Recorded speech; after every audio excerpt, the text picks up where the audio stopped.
Chciałam podróżować i dobrze zarabiać, a że mam 1,58 m wzrostu, tylko i wyłącznie, to jestem za niska, żeby zostać stewardessą w Emiratesie. Dlatego zostałam kierowcą ciężarówki. Cześć, ze mną jest Weronika. Siema. Tirówka z Polski. Nie, trakerka, jaka tirówka. Przepraszam. I zapraszam na materiał, będzie Kierowniczka ciekawe. Inaczej. Kierowniczka będzie opowiadać. Tak. Zapraszam na materiał. Pierwszego swojego dnia jazdy jeździłam po Berlinie. Słuchaj, jeździłam z 2 chusteczkami po prostu na kierownicy. Miałam ręce na kierownicy i chusteczki pod spodem, bo tak mi się ręce pociły. Byłam tak zestresowana. Staliśmy na parkingu gdzieś w Niemczech na mopie, zamienialiśmy się wtedy. Ja siadałam właśnie na miejsce kierowcy i widziałam, że kierowca z ciężarówki obok robi takie oczy wielkie, nie? Otworzyłam szybę i mówię do niego, czasami mi się daje przejechać. To wtedy już buzię nawet otworzył z zdziwienia. Po obcych krajach, samej, kobiecie słabej, masz jaja. Mam jaja. Pewnie większy niż ty.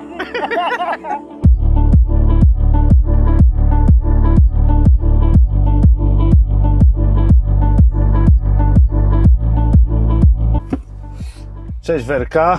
Cześć. Możesz się nam przedstawić, kim ty jesteś tak naprawdę i co ty tu robisz? Cześć, jestem Werka. Na Instagramie Werka w trasie. Jestem w trasie, po prostu pracuję.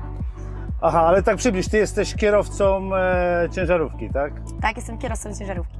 I jeździsz... Długiego 16,5-metrowego zestawu. Powiedz nam, jak to się stało, że ty akurat wybrałaś tą ciężką profesję kierowcy zawodowego? Chciałam podróżować i dobrze zarabiać, a że mam 1,58 m wzrostu, tylko i wyłącznie, to jestem za niska, żeby zostać stewardessą w Emiratesie. Dlatego zostałam kierowcą ciężarówki. Dobrze, tak już doszło to do ciebie, że jesteś za niska i nie będziesz stewardessą w Emirates, to jak wyglądało, jak możesz powiedzieć, krok po kroku zdobywanie uprawnień na ciężarówkę? Czy to tak przyszło do ciebie z dnia na dzień, czy dłużej myślałaś nad tym, czy może na spontanie, bo to różnie bywa? No chyba musiałabym zacząć od tego, że jak wpadłam w ogóle na ten pomysł. Byłam z moim byłym chłopakiem wtedy w Holandii, już pracowaliśmy tam 2 lata. Robiłam tam, można by powiedzieć, karierę, byłam kierowniczką na pakowni owoców. No i ja lubię mieć siłę przebicia, a tam niezbyt miałam siłę przebicia. I oglądaliśmy wtedy po prostu po pracy sobie z chłopakiem ciężarówką przez Stany. No i ja tak właśnie stwierdziłam, mówię do niego, dawaj, może wrócimy do Polski i zrobimy prawo jazdy na ciężarówkę. No i dokładnie właśnie tak było. Jakoś w 2 miesiące się zebraliśmy, zapakowaliśmy do Polski, wyprowadziliśmy z Holandii i tak wyglądał nasz początek. Czy jak długo już masz prawo jazdy? Prawo jazdy mam, w czerwcu będzie 5 lat. W czerwcu. I od razu robiłaś kategorię 1, 2, czy najpierw robiłeś kategorię 2 i później na przyczepy? Od razu w pakiecie C i C+E. I za którym razem zdałaś? Za C zdałam za pierwszym, CE zdałam za trzecim i bardzo ubolewam nadal nad tą sytuacją. Ale dlaczego, że jakieś koszty, czy co? Nie, po prostu no, mam duże ambicje i planowałam zdać za pierwszym, ale niestety się nie udało. Dobrze, zdałaś papiery i jak wyglądała twoja pierwsza praca, jak wyglądał pierwszy kontakt? Pierwszy raz prowadziłam ciężarówkę, zestaw cały, w Niemczech, w Berlinie. Właśnie w ogóle pierwszego swojego dnia jazdy jeździłam po Berlinie.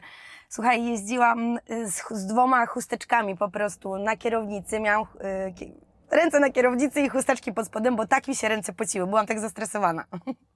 Ale ktoś siedział obok, czy sama? Jeździliśmy w podwójnej obsadzie z moim tym byłym chłopakiem. Jak wygląda twój typowy dzień w trasie? Wstaję rano, załatwiam potrzebę.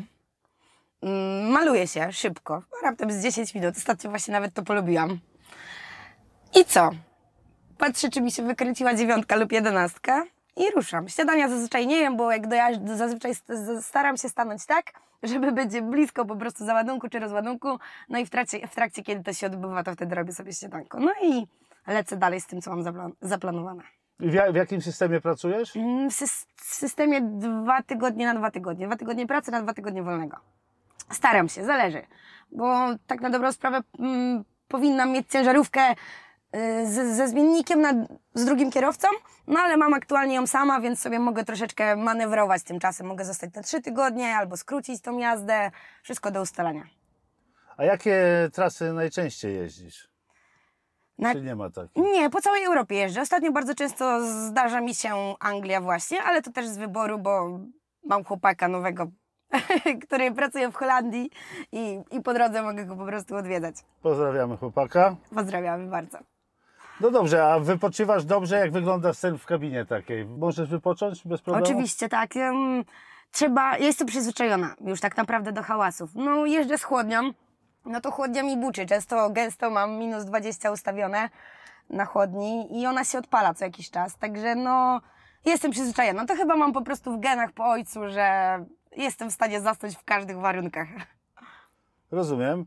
Czyli ja powiem, że na chłodni to chyba będzie bezpieczniej niż na tak zwanej plandece, bo wiem o tym, że rozcinają plandeki, żeby wykraść towary na takich parkingach jak tutaj, coś takiego. Zdarzało Ci się takie sytuacje? Wcześniej jeździłam plandeką i chyba mam szczęście, bo nie. Mi nic nigdy nie przycięli. Co prawda wydaje mi się, że często to się zdarza we Francji właśnie. Po Francji też sporo pojeździłam, ale nie miałam tego szczęścia, żeby mi ktoś przeciął plandekę. A jeździłaś w tych czasach, co było tak dużo emigrantów i trzeba było uważać, żeby z Francji nie przywieźć do Anglii? Czy to już nie miałaś okazji? Tak, jeździłam w tych czasach. O i tu muszę przyznać, że ogólnie mam chyba więcej szczęścia niż rozumu, bo jeździłam wtedy... Ja stacjonowałam tak naprawdę, jechałam do Brukseli, zostawałam w Brukseli i potem z Brukseli jechałam na pociąg do Calais, żeby przejechać kanałem La Manche do Anglii. No i po prostu jak ktoś mi przywoził naczepę z Polski, ja ją sobie podpinałam i jechałam wtedy na ten pociąg, no to zdarzyło mi się, że stawałam się po prostu, zatrzymywałam się, żeby się przespać na chwilę. No i to nie było zbyt mądre, bo właśnie w tym momencie mogli mi ci tam imigranci wejść, dlatego uważam, że mam więcej szczęścia niż rozumu. Co tam, jak wygląda sytuacja na zewnątrz? Sytuacja na zewnątrz, dobrze, chłodnia mrozi. Jak reagują inni kierowcy, jak widzą kobietę za kierownicą? Pozytywnie zazwyczaj. No mimo wszystko tych kobiet kierowców jest coraz więcej na drogach. Ale wydaje mi się, że ja jestem zawsze jestem uśmiechnięta. No to reagują uśmiechem po prostu, pozytywnie mnie odbierają. A czy może się spotkałaś z jakąś dyskryminacją, że kobieta za kierownicą? Nie, absolutnie. No nie mogę powiedzieć o tym, że często po prostu robią oczy, jak widzą, jak cofam. No to źle czy dobrze? No nie wiem, no. Robią oczy. No bo robią oczy. Wygra. No bo ja nieskromnie, jak ja to mówię, nieskromnie po prostu jestem bardzo dobrym kierowcą ciężarówki. No. A tam górna bucowata, nie? Atencjuszka. No. Powiedz mi, jak to wygląda, bo wiadomo, jeździsz po różnych krajach Europy, odnośnie kultury jazdy w różnych krajach, jak ty to widzisz? Irytują mnie Niemcy. Bardzo dobrze mi się jeździ po Anglii. Słuchaj, śmieszna sprawa, kiedyś sobie jako postanowienie noworoczne postanowiłam, że nie będę wpuszczała Niemców z pasa rozpędowego. Naprawdę. Bo po prostu są tak mało dynamicznymi kierowcami. A powiedz, co ci się w Anglii podoba? Przecież to trzeba jechać drugą stroną kierownicy. Podoba mi się właśnie dynamika jazdy tych kierowców. Wystarczy włączyć kierunek i automatycznie można wjeżdżać, bo oni są przyzwyczajeni do tego, że po prostu ktoś im się wtrynia przed nos. Serio. Takie mam odczucia po jeździe w Anglii.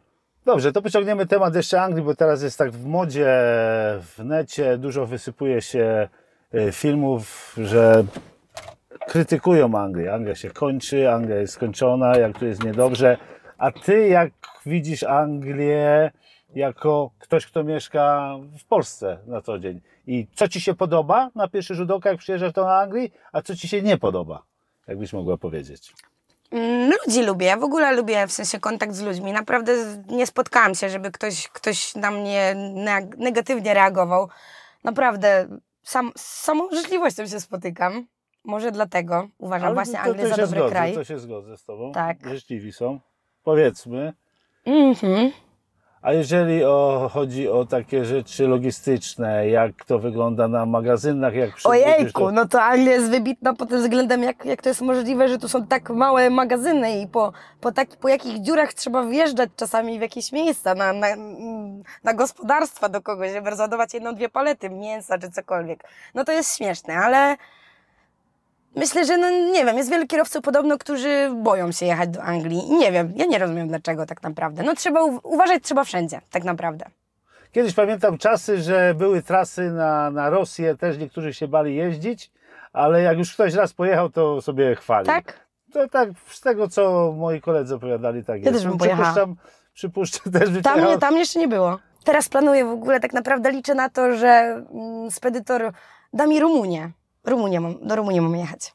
Jakie zabawne sytuacje Cię spotkały na drodze? No to jakieś początki jazdy były, tak jeszcze byłam w tej podwójnej obsadzie z tym moim byłym chłopakiem. No to się akurat staliśmy na parkingu gdzieś w Niemczech na mopie, zamienialiśmy się wtedy.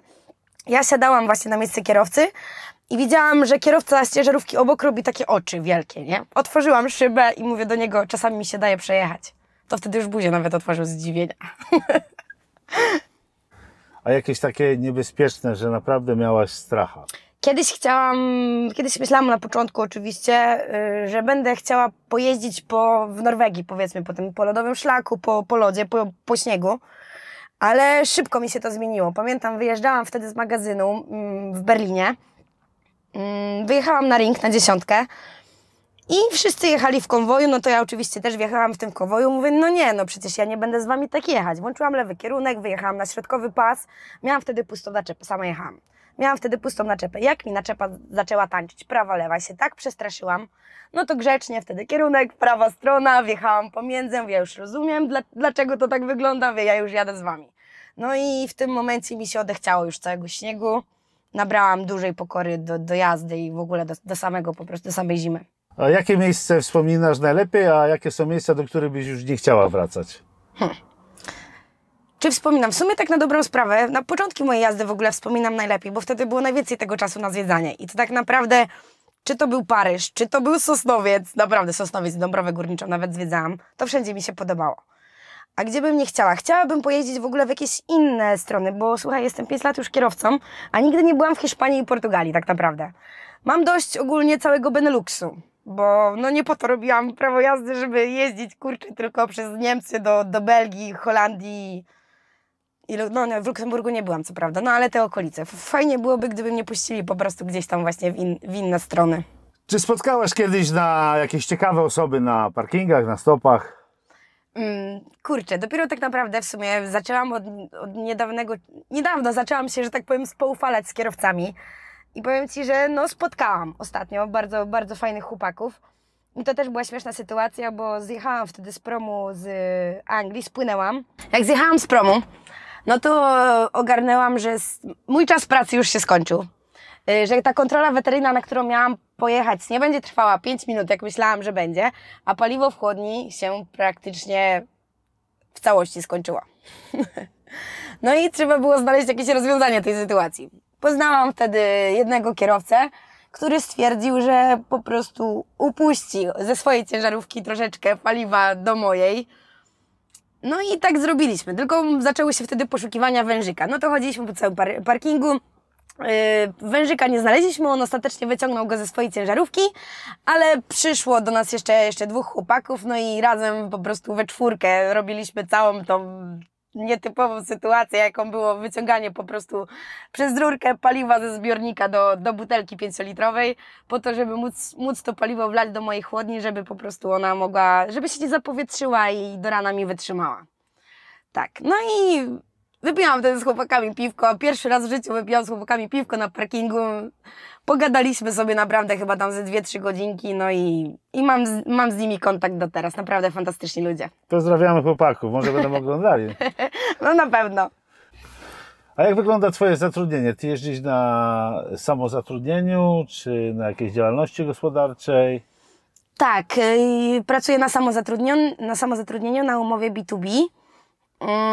Nie jest to zbyt polecana forma zatrudnienia w Polsce, ale ja po prostu kontynuuję to, bo na przełomie października i listopada byłam przez łącznie miesiąc czasu w Holandii na kontenerach. No i żeby móc tam pracować, tam miałam naprawdę fantastyczną stawkę, żeby tam móc pracować, to musiałam założyć działalność. Co się w ogóle okazało, że to jest nielegalne w Holandii, bo Holandia jest to po prostu królestwo i oni mają swoje wewnętrzne przepisy. Wszędzie w Europie można zatrudniać Polaków na umowie B2B, ale nie w Holandii. No i ten Litwin, który prowadził tą holenderską firmę, on ryzykował utratą licencji. No i właśnie złapali jednego Białorusina, który był zatrudniony w tej samej formie, co tam ja z kolegą.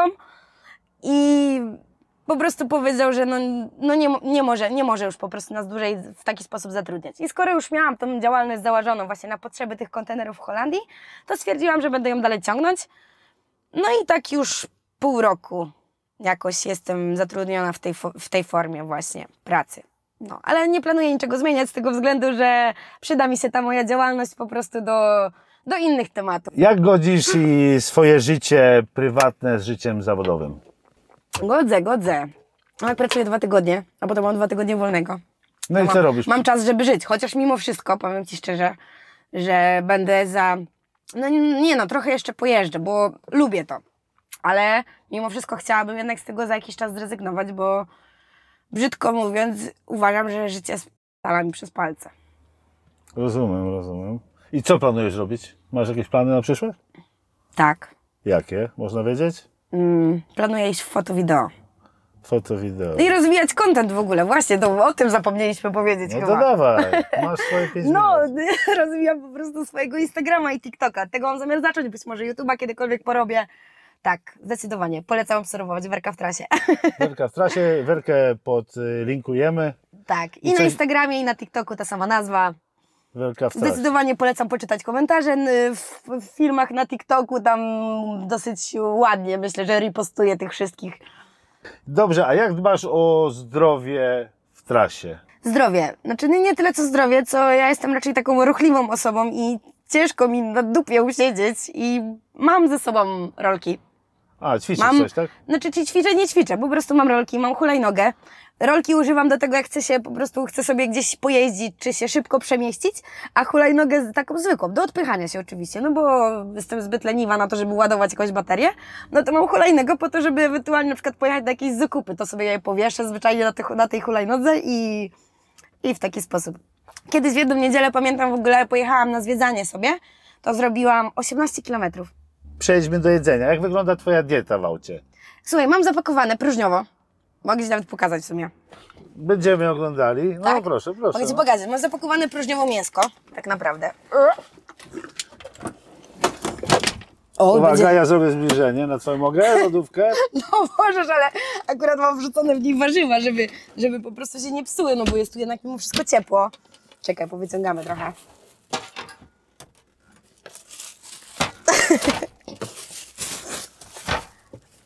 To nawet nie musisz, bo... No nie o to chodzi, po prostu muszę dojść do tego mięska, które jest na końcu, wiesz?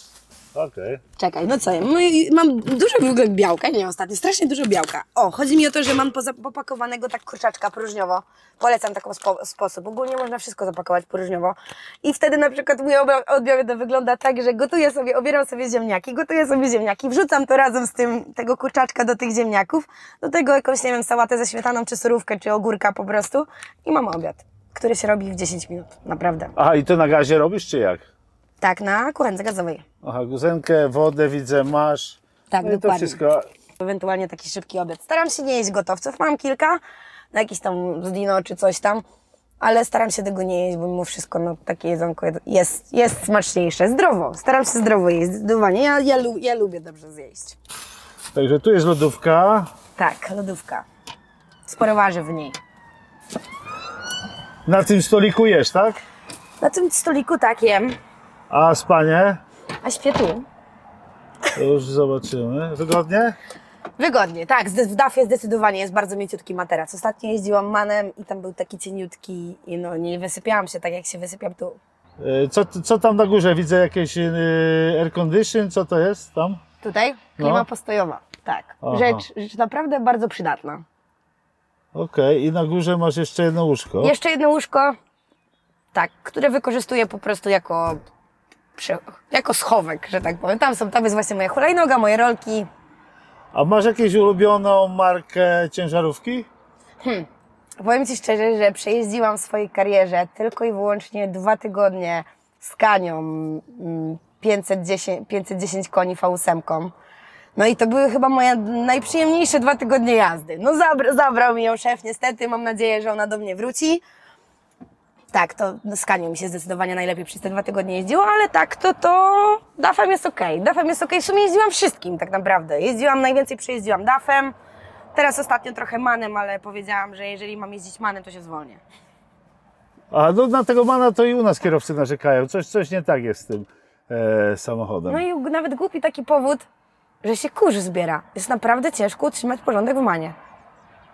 Tak, DAF jest bardzo przestrzenny, ma szerokie, znaczy schowki po prostu bardzo pojemne i jest przyjemny. Irytujące jest to tidin, no ale to też chyba kwestia przyzwyczajenia. Czy są takie chwile, że jesteś zmęczona psychicznie tą pracą? Nie jestem zmęczona psychicznie, ponieważ ja to lubię. Uważam, że żeby zostać kierowcą, żeby być kierowcą ciężarówki, trzeba to lubić. To nie jest moja pasja, absolutnie, to jest tylko i wyłącznie środek do zarabiania dobrych pieniędzy. Ale czy psychicznie się męczę? Nie, no słuchaj, ja jestem zdania, że każdy jest kowalem własnego losu. To jest mój wybór po prostu, że jestem kierowcą, że jestem tutaj sama. Nikt mnie do tego nie zmusza, więc nie. Jeżeli są dziewczyny, które decydują się na ten zawód, to jesteś osobą, która odradza, czy raczej poleca taką formę pracy? Nie tylko dziewczynom. Ogólnie, szczerze, ja odradzam. Odradzałabym każdemu, tak. Tylko z tego względu, że no bo to jest praca, w której cię w domu nie ma. Ja bym na przykład nie chciała, żeby mój mąż wyjeżdżał do takiej pracy, w sensie, że siedział po 2-3 tygodnie w ciężarówce i go nie było w domu. To jest naprawdę, trzeba sobie przemyśleć tę decyzję, bo wyrwać się z tego zawodu jest bardzo ciężko, bo człowiek się przyzwyczai do dobrych pieniędzy, a potem z tego uciec to no nie jest tak łatwo. Ja odradzam, przejebana robota. Powiedz mi, co to za urządzenia są tutaj na górze? Co to jest takiego? To u góry chyba nieistotne, bo to jest wyłączone, ponieważ to jest box, stary box na opłatę na autostrady, ale ja korzystam z innego tutaj UTA One mam. A to na dole, no to jest bardzo istotna rzecz, tachograf, tak, który rejestruje po prostu mój cały czas jazdy. Co na nim? Znaczy, no to akurat kilometry, które ma przejechane moja ciężarówka. Jak sobie zjadę strzałeczką w dół, no to mam 3 godziny 7 minut, to jest już właśnie czas, który stoję aktualnie na pauzie. 17 i 46 to jest po prostu czas jazdy w przeciągu 2 tygodni, bo to się sumują się 2 tygodnie. A zdarzyło Ci się zrobić błędy jakieś i później wyskoczyły problemy z tego? Ależ oczywiście, że się zdarzyło. I to jest jakoś karalne, czy to tylko firma ma problemy? Tak, mandatami. Jeżeli cię zatrzyma po prostu kontrola ITD, takie jak u nas, czy BALM w Niemczech, nie wiem co jest w Anglii, ale ostatnio na przykład miałam przekroczone 1,5 godziny czasu, bo oczywiście praca kierowcy, no to jest określony czas pracy i jazdy. O tym powiedzieć? Tak. Tak, że moja standardowa doba to jest, moja doba to 24 godziny. I w tej dobie mam 13 godzin pracy i 11 godzin pauzy, ale 2 razy w tygodniu mogę wydłużyć sobie czas pracy do 15 godzin i czas jazdy również mogę wydłużyć do 10 godzin z 9. I tak, zdarzyło mi się ostatnio, że na powrocie do domu zrobiłam 17,5 godziny pracy. Tak, 17,5 godziny pracy. No i później miałam kontrolę właśnie bagu w Niemczech. I gościu zrobił sobie wydruk, taką karteczkę A4 ze wszystkimi błędami, które tam popełniłam i było tam coś takiego. No i jak mi pokazał, zapytał się o co chodzi, no to wróciłam się do ciężarówki, bo siedziałam u niego w busie, wróciłam się do ciężarówki i przyniosłam mu wydruk, który już miałam opisany, bo to jest bardzo istotne właśnie, że jeżeli popełnisz jakiś błąd, to żeby zrobić wydruk, opisać to, napisać tam paragraf, co się stało i dlaczego, nawet w języku polskim powiedział, że to powinno być po angielsku, no proszę pana. Ja nie umiem po angielsku. No i pokazałam mu to, wytłumaczyłam, że przekroczyłam czas pracy wtedy, bo to był mój ostatni dzień i nie chciałam zaczynać po prostu kolejnej doby i zjeżdżałam do domu. Powiedział, że to powinnam dostać za to 60 euro mandatu, ale dziewczyno jedźcie. No, tak było. Dziękuję, Weroniko. Dziękuję również. Że poświęciłaś swój czas, no bo wiadomo, masz limitowany czas odpoczynku. Ja tutaj przyjechałem, tobie przeszkadzam. Myślę, że materiał się spodoba, to proszę napisać w komentarzach, że się podoba, co się nie podoba też pisać w komentarzach. Nie, no ja chciałabym zaprosić na te moje sociale, szczególnie na Instagram, bo prowadzę tam naprawdę bardzo obszerny content. Znaczy nie robię contentu, content pisze mi życie, serio. I ja jestem jajcarą, jednocześnie kaleką i czasami mam takie przygody, że ja sama nie dowierzam, czasami ciężko mi samej ze sobą wytrzymać, serio. Mam naprawdę ogrom dystansu do siebie no i zapraszam po prostu, jak chcecie się pośmiać. Kiedyś mówiłam, że Werka bawi i uczy, teraz bardziej Werka bawi i bawi, no zdecydowanie. Także pozdrawiamy wszystkich, dziękujemy za oglądanie, na razie, cześć. Cześć! Mam nadzieję, że odcinek się podobał. Jeżeli będą jakieś pytania do Werki, trackerki, nie tirówki. Werka w trasie. Także piszcie w komentarzach, podlinkowane będą social media i wielki szacun, Werka, dla Ciebie, bo to jest naprawdę ciężka praca. Jestem kierowcą, to coś wiem na ten temat. Po obcych krajach, samej, kobiecie słabej, masz jaja.